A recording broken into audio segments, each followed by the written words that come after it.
শৃঙ্খলাবদ্ধ শক্তি মা দুর্গার মর্তে আগমন এবং গমনের ঠিক পরপরই প্রচণ্ড প্রলয়রূপী মা কালীর আগমনের প্রস্তুতি শুরু হয়ে গেছে আমাদের কারখানায়।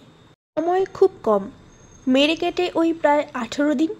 দেখুন, এই অবস্থায় আপনারা দেখতে পাচ্ছেন কাঠামো তৈরি হয়ে গেছে এবং অবয়বগুলোও ধীরে ধীরে তৈরি হচ্ছে। প্রায় 30 ফুট চওড়া এই প্রতিমার পাশাপাশি আরও কিছু ছোট ছোট প্রতিমাও রয়েছে, যেগুলো আমাদের তৈরি করে নিতে হবে। সেগুলোর খড় বাঁধার কাজও চলছে।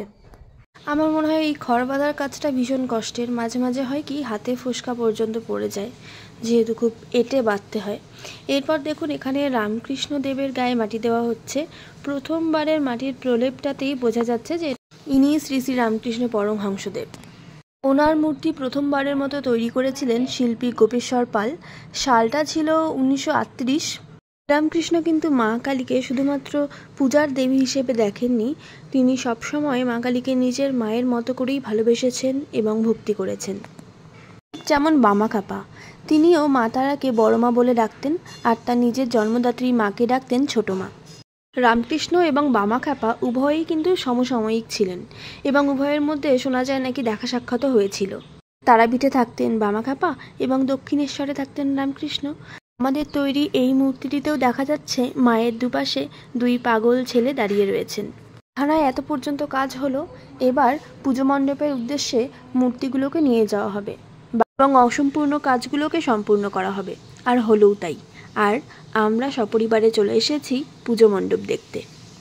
উত্তর দিনাজপুর রায়গঞ্জের অন্যতম খ্যাতনামা কালী পুজোর মধ্যে একটি হলো রামকৃষ্ণ সংঘ, আর এখানকারই প্রতিমা আমরা নির্মাণ করছিলাম। এটা না একটা আলাদাই অনুভূতি, মানে ভাষায় প্রকাশ করবার মতো না।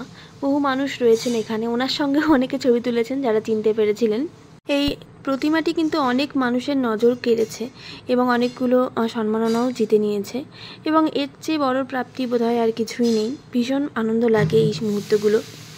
একজন শিল্পীর প্রতিমা নির্মাণ বলতে শুধুমাত্র মাটি দিয়ে রূপদান তো নয়, তাতে আবেগ সঞ্চার করা, প্রাণ সৃষ্টি করা, আর এই সমস্ত কিছুই উনি নিজের হাতে করেছেন।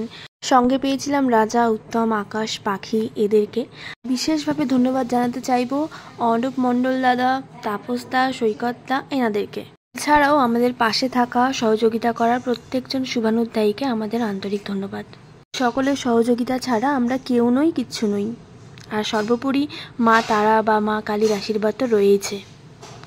এই পর্যন্ত যদি আমার চ্যানেলের ভিডিওটি আপনারা দেখে থাকেন এবং ভিডিওর কোনো অংশও আপনাদের ভালো লেগে থাকে, তাহলে চাইলে আমার চ্যানেলটিকে সাবস্ক্রাইব করতে পারেন, এবং যারা এই কাজটি আগে থেকেই করে নিয়েছেন তাদেরকেও আমার আন্তরিক ধন্যবাদ জানাতে ভুলবেন না এই মূর্তিটি আপনাদের কেমন লেগেছে। এবার আসি সেই বিশেষ দিনটিতে। দিন ছিল মায়ের বিসর্জন। রায়গঞ্জের কালী পুজো কার্নিভাল এবার প্রথমবারের মতো আমি দেখলাম। সব কিছুই যেন অভিনব, সব কিছুই কেমন নিত্য নতুন, অভিনব, মন কাড়া। ও মনের কোথায় যেন বিষাদ জাগে। জানি আসছে বছর আবার হবে।